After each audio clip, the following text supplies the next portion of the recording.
오프닝 내레이션, MC 내레이션 톤. 매일 아침 당신은 누구와 가장 먼저 마주하나요? 엘리베이터 앞에서 조용히 서 있는 사람, 카페 테이블을 닦는 손, 혹은 아무도 신경 쓰지 않는 그 그림자 같은 존재. 서울 강남, 거대한 대기업 본사. 누구도 없는 이른 새벽, 한 할머니가 조용히 바닥을 닦고 있었습니다. 이름도 모르는 누군가의 손끝에서 당신의 하루가 시작된다는 사실을 우리는 너무 쉽게 잊고 살아갑니다. 하지만 그날 누군가의 조롱과 폭력이 지나간 복도에서 한 장의 CCTV 비디오 영상을 세상의 모든 침묵을 깨뜨렸습니다. 그리고 모두가 모르는 충격적인 진실이 드러났죠. 이야기는 지금부터입니다. 우리가 정말로 보고 있는 것은 사람인가요? 아니면 그저 직함과 외모에 불과한 껍데기일 뿐인가요? 일부 직장의 회색 캔버스, 가장 강력한 폭풍은 침묵 속에서 시작된다고들 하지. 오전 6시, 폭풍은 이름을 알지 못했다. 빛바랜 겨울 조끼를 입고 강남의 대리석 복도에 낡은 걸레를 밀고 있었다. 황금그룹 본사는 서울 한복판에 유리 요새처럼 우뚝 솟아 있었다. 매끈하고 삭막하고 무심했다. 내부는 세상이 잠들어 있었다. 하지만 11층의 고요함 속에서 누군가는 이미 깨어 있었다. 그녀는 천천히 움직였다. 망설임 때문이 아니라 삶이 자신을 증명하는데 에너지를 낭비하지 말라고 가르쳐 주었기 때문이었다. 그녀의 이름은 전곡이었다. 그녀는 75이었다. 그녀의 등은 시간 때문만이 아니라 수십 년에 보이지 않는 무게, 즉 모성, 전쟁, 생존, 과부 생활, 그리고 그녀가 존재한다는 사실조차 잊은 사람들의 뒤처리를 위해 보낸 수천 번의 밤 때문에 굽어 있었다. 고무장갑 안에 감춰진 그녀의 손은 회색 걸레를 짜는 동안 살짝 떨렸다. 그녀의 가늘고 주름진 손목에는 오랫동안 잊힌 강물처럼 핏줄이 불룩하게 솟아 있었다. 숨결은 얕았지만 안정적이었다. 복도는 죽음처럼 고요했다. 모든 작은 소리조차 참을 수 없게 만드는 그런 고요함이었다. 바닥을 스치는 걸레질 소리, 환풍구에서 천천히 떨어지는 물방울 소리, 가끔씩 들리는 낡은 공기청정기의 희미한 윙윙거리는 소리. 이름만 보면 청소부였을지도 모른다. 하지만 그들이 알지 못하는 것은 그녀가 이 복도를 걷는 최초의 사람이라는 사실이었다. 청소부로서가 아니라 그보다 훨씬 더 큰 무언가로서. 하지만 지금은 아무도 그 사실을 기억하지 못했다. 사운드 시프트, 혼란 갑자기 딸깍거리는 소리, 그리고 또 다른 소리, 굽, 날카로운, 거만한, 메아리치는 고요한 물 위로 천둥이 치는 것처럼 그 소리는 고요를 깨뜨렸다. 박지아의 등장, 27, 광고 대행사 임원, 야심찬, 계산적인, 아름답다. 다른 사람들에게 너무 많은 질문을 하지 말라고 경고하는 듯 윤희나고 단호한 방식으로. 그녀의 검은 펜슬 스커트는 걸음을 옮길 때마다 선명한 라인을 만들어냈다. 손에는 디자이너 커피잔이 들려 있었다. 귀에는 무선 이어폰이 파란색으로 깜빡였다. 시선은 휴대폰에 꽂힌 듯했다. 그때 그녀는 걸레물을 보았다. 그녀는 멈췄다. 눈썹이 역겨워졌다. 또 이런 거야? 사람들이 걷는 바로 그 자리에? 세상에. 어떤 사람들은 정말 비켜서는 법을 몰라. 그녀는 6미터 안에 있는 누구에게나 들릴 만큼 큰 소리로 중얼거렸다. 그녀는 눈을 마주치지도 않았다. 대답을 기대하지도 않았다. 그녀에게 정곡은 사람이 아니었다. 그녀는 움직이는 가구 같았다. 반면 정곡은 그저 눈을 내리깔고 옆으로 비켜섰다. 두려움에 떨고 있는 게 아니었다. 오랜 세월 동안 내 말은 어차피 들리지 않을 거라는 걸 알면서 쌓아온 훈련된 침묵 속에서 그녀는 계속 걸레질을 했다.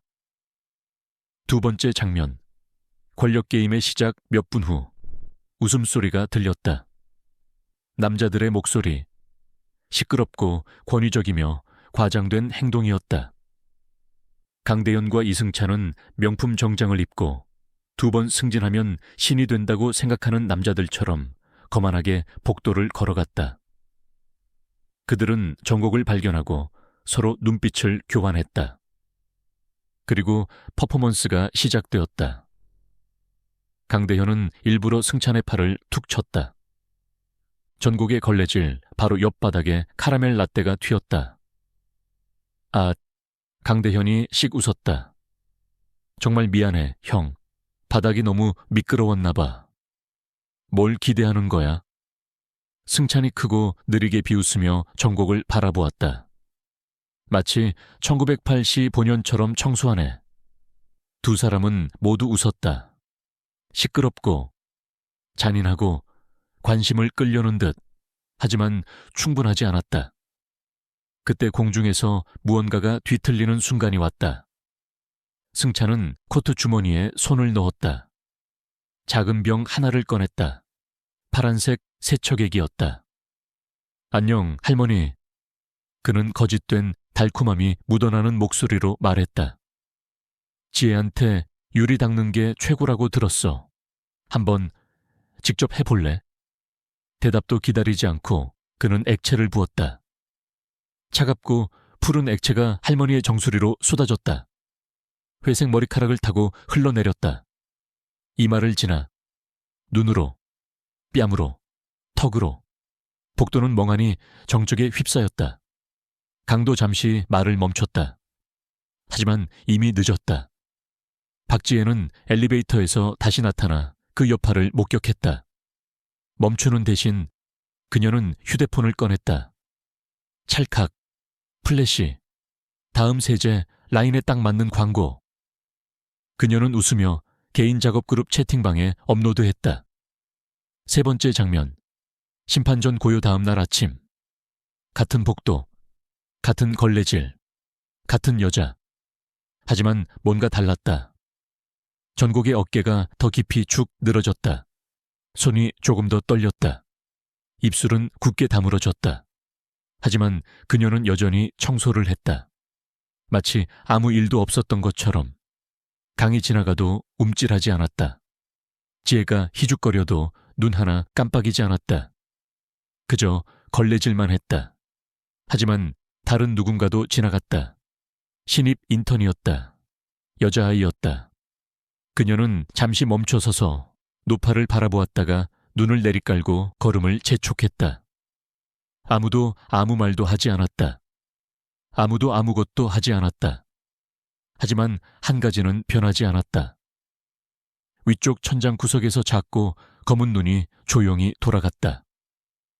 그 눈은 모든 것을 보았다. 파르투브레, 드러난 진실, 침묵을 깨뜨린 진실. 어떤 진실은 조용히 찾아오지 않는다. 그것은 무너진 자존심 위에 내려앉고 가장 크고 무거운 방식으로 모두를 깨운다. 장면 4. 비정상적인 회의 시간. 오후 2시 장소. 황금그룹 20층 대회의실. 그날 오후 전 직원의 컴퓨터에 붉은색 경고 알림이 깜빡였다. 오후 2시 20층 대회의실로 전원 집합 바랍니다. 회장 지시입니다. 사무실은 순간 얼어붙었다. 부서장도 막내도 모두가 같은 생각을 하고 있었다. 이건 보통 일이 아니다. 누군가가 속삭였다. 혹시 구조조정인가요? 아니면 실적 발표. 그런데 왜 이렇게 급박하지? 그러나 진실은 그 누구도 예상하지 못했다. 장면로. CCTV, 지켜본 눈 회의실의 불이 꺼졌다. 스크린이 켜졌다. 비서가 나와 조용히 말했다. 이 영상은 어제 오전 6층 복도 CCTV입니다. 회장님의 특별 요청으로 전체에 공개됩니다. 정적. 스크린의 영상이 재생된다. 전국 할머니가 조용히 복도를 닦고 있다. 박지혜가 힐끔 쳐다보며 조롱하듯 지나간다. 강대현이 커피를 일부러 흘리고 비웃는다. 이승찬이 청소용 액체를 꺼내더니 머리 위에 들이붓는다. 전곡은 아무 말 없이 손으로 얼굴을 감싸며 웅크린다. 박지혜는 스마트폰을 들고 사진을 찍는다. 웃는다. 그리고 그 모든 것을 조용히 지켜보는 CCTV. 회의실의 공기는 숨조차 내기 어려울 만큼 무거웠다. 누군가는 입을 틀어막았고 누군가는 고개를 숙였다. 박지혜, 강대현, 이승찬. 그들의 얼굴은 창백하게 질려 있었다. 장면 6, 반전. 잊혀진 이름의 귀환 조명이 다시 켜졌다. 무대 위로 회장 최민준이 천천히 올라왔다. 그의 눈빛은 싸늘했고 그의 목소리는 차분했지만 그 안에는 분노보다 더 깊은 실망이 담겨 있었다. 그는 조용히 화면을 가리켰다. 이번에는 영상이 아닌 몇 장의 낡은 흑백 사진이었다. 젊은 시절의 전곡. 창업자와 함께 건물 앞에서 테이프를 자르는 장면. 아이를 안고 회의실에 앉아있는 사진. 사무실에서 서류를 검토하는 모습. 최민준 회장 낮고 단호한 목소리로 여러분이 조롱한 그분은 저의 어머니이십니다. 황금그룹의 공동 창업자이며 제 아버지의 평생 파트너셨습니다. 회의실 전체가 충격에 휩싸였다. 숨소리조차 멎은 순간 누군가는 의자에서 고개를 푹 숙였고 누군가는 손으로 얼굴을 감쌌다. 죄책감과 공포가 동시에 엄습했다. 파트 3. 벌과 용서의 시간. 벌이란 고통이 아니다. 그것은 깨달음이다. 그리고 깨달음 뒤에야 비로소 용서가 찾아온다. 장면 7. 조용한 처벌 시간. 다음날 아침 장소. 황금그룹 본사. 광고팀 사무실 박지혜. 강대현, 이승찬. 그들은 전날 밤 한숨도 자지 못한 얼굴이었다. 눈 밑은 퀭했고 입술은 말라붙어 있었으며 사무실로 들어오는 발걸음은 평소의 당당함 대신 두려움에 가득 차 있었다. 하지만 그들을 기다리고 있던 것은 의외의 침묵이었다. 그들이 평소 앉던 책상은 온데간데 없었다. 모니터, 의자, 서랍까지 모두 사라졌다. 마치 존재 자체가 지워진 것처럼 주변 동료들도 아무 말 없이 모른 척했다. 눈을 피했고 인사도 하지 않았다. 고립. 그것이 첫 번째 형벌이었다. 그리고 그 순간 모든 직원들의 컴퓨터 화면에 동시에 도착한 사내 이메일 알림. 제목. 직장 내 괴롭힘 관련 징계 통보. 내용 요약. 박지혜, 강대현, 이승찬은 인격 모독 및 집단 괴롭힘 행위로 오늘부로 즉시 해고 조치됩니다. 또한 해당 장면을 목격하고도 방관한 직원 2명은 6개월 정직 및 30% 감봉 징계를 받습니다. 박지혜는 손으로 입을 틀어막았고 강대현은 자리에서 무너져 주저앉았다. 이승찬은 말없이 눈을 감고 머리를 감쌌다. 세 사람은 서로를 바라보았지만 그 눈빛 속엔 변명도 분노도 없었다. 오직 공포와 후회만이 있었다. 잠시 후 인사팀 차장이 나타났다. 차장, 냉정하게. 지금 당장 회사를 떠나주십시오. 개인 소지품은 경비실에 전달되어 있습니다. 회사 물품은 이미 회수 조치됐습니다. 사무실은 끝까지 조용했다. 누구도 그들을 배웅하지 않았고 누구도 말을 건네지 않았다.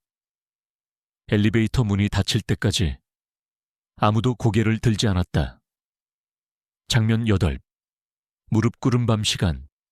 이틀 뒤 밤 9시경 장소. 황금그룹 6층 복도. 조용한 야간 청소 시간 이승찬. 그는 깔끔한 정장을 입었지만 눈밑은 푹 꺼지고 얼굴은 야위어 있었다. 그는 복도 끝에서 전곡을 발견했다. 언제나처럼 걸레질을 하고 있었다. 그녀는 변하지 않았다. 하지만 그의 눈에는 전혀 다른 사람처럼 보였다. 그는 천천히 다가갔다. 그리고 전곡 앞 3미터 지점에서 무릎을 꿇었다. 이승찬 떨리는 목소리로, 전곡 할머니, 정말 죄송합니다. 그땐 그냥 분위기에 휩쓸려 웃었고 아무 생각 없이 너무 경솔했습니다. 그는 고개를 숙이고 울기 시작했다. 그 울음은 크지 않았지만 진심이 느껴졌다. 전곡은 조용히 그를 바라보았다. 분노도 혐오도 아닌 아주 깊은 오래된 눈으로. 그녀는 걸레를 내려놓고 천천히 그에게 다가갔다. 전곡 낮고 잔잔한 목소리로, 기억하고 반성한다면 아직 사람입니다. 그 말에 이승찬은 다시 울음을 터뜨렸다. 그의 어깨가 떨렸다.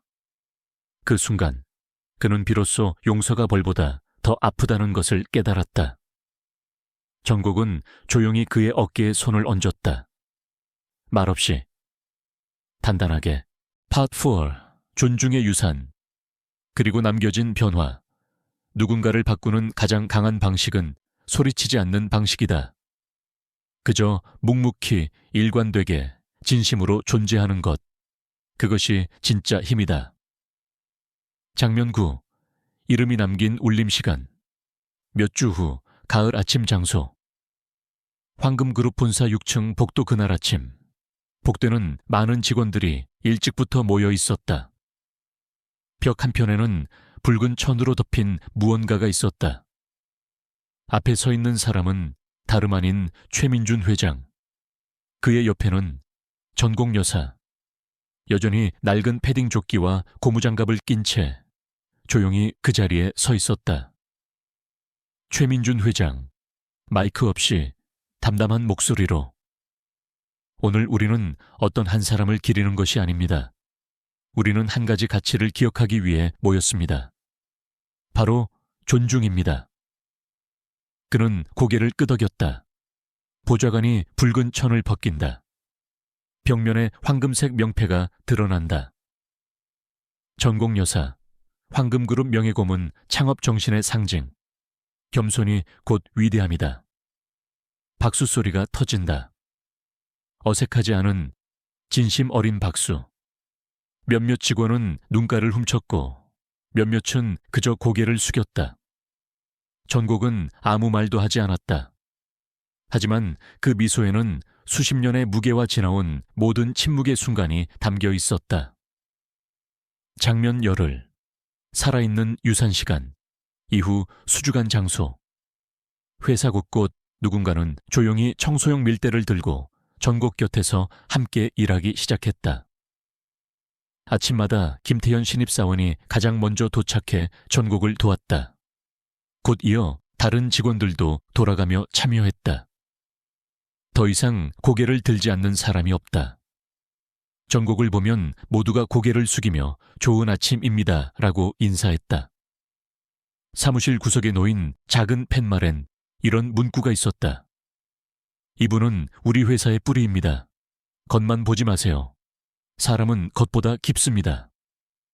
회의 시간마다 최민준 회장은 이렇게 말했다. 성과도 중요합니다. 하지만 그 성과를 내는 사람이 누구를 어떻게 대하는지가 더 중요합니다. 마지막 장면, 끝나지 않는 햇살 시간. 어느 날 평범한 아침 장소. 6층 복도 햇살이 창문을 통해 길게 쏟아진다. 바닥은 반짝이고 공기는 맑고 조용하다. 그 복도를 따라 전곡 여사가 천천히 걸레질을 하고 있다. 그 뒤에는 김태현, 그리고 몇몇 직원들이 조용히 그녀를 따라 함께 바닥을 닦고 있다. 누군가 지나간다. 고개를 깊이 숙이고 인사한다. 또 다른 이도 웃으며 말을 건넨다. 전곡 여사는 잠시 멈춰서서 복도 끝 황금 명패를 바라본다. 그녀의 목소리가 내레이션처럼 조용히 흐른다.